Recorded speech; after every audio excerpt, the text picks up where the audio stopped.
এই মহিলাটি যখন অনেকদিন পরে তার মেয়ের রুমে যায় তখন সে অবাক হয়ে যায় এবং আলমারি খোলার পর আলমারিতে কোনো কাপড়ই দেখতে পায় না, কিন্তু সে মাসে 30,000 ইউএন করে পাঠাতো এবং যে জুতাটি ছিল সেটাও ছিল ছিঁড়া ফোটা। কিন্তু তার পাশের রুমে তার ভাতিজার রুমটি ছিল অনেক সাজানো গোছানো এবং খেলনা দিয়ে ভরা। কিন্তু যে ব্যাপারটি ছিল সবচেয়ে কষ্টদায়ক সেটা ছিল তার মেয়ের ডায়েরি, এবং ডায়েরিতে এমন কিছু লেখা ছিল যেটা পড়ার পর তার মা অনেক কষ্ট পায়। সেখানে লেখা ছিল তার মেয়ের কষ্টের কাহিনী, কিভাবে সে এই 6 বছর কাটিয়েছে। মহিলাটি এটা পড়ার পর তার হৃদয় ভেঙে যায় এবং সে বুঝতে পারে তার মেয়ে অনেক কষ্টে ছিল। আসলে 6 বছর আগে যখন তার ছোট মেয়ে হয় তখন তারা পয়সা কামানোর জন্য শহরে চলে যায় এবং বড় মেয়েকে তার দাদির কাছে রেখে যায়। তারা যখন শহরে ভালোভাবে সেটেল হয়ে যায় তখন তারা প্রতি মাসে 30,000 ইউএন করে তার দাদার কাছে পাঠাতো, যেন তারা মেয়েরা সুখে শান্তিতে থাকতে পারে। কিন্তু তার দাদি পোতাকে বেশি ভালোবাসতো এবং তাকে মজার মজার খাবার খেতে দিত, কিন্তু মেয়েটির দিকে কোনো খেয়ালই করতো না।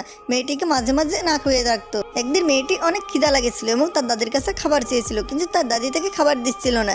এরপর সে চুরি করে তার দাদির ফোনটি নেয় এবং তার মা বাবার কাছে ফোন দেয় এবং মেয়েটি আরো বলে আমাকে এখান থেকে নিয়ে যাও। কিন্তু কথা শেষ হওয়ার আগে তার মা বলে এখানে কোম্পানির অনেক কাজ, কিছুদিনের মধ্যে আমরা গ্রামে আসছি এবং আরো বলে তোমাকে আমরা শহরে নিয়ে আসবো। এটা বলে কল কেটে যায়, কিন্তু তারা কোনোদিনও জানতে না তার মেয়েটা অনেক অত্যাচারিত এবং অনেক কষ্টে ছিল। তো বন্ধুরা, পার্ট 2 পেতে চাইলে কমেন্ট করো এবং চ্যানেলটি সাবস্ক্রাইব করতে ভুলো না।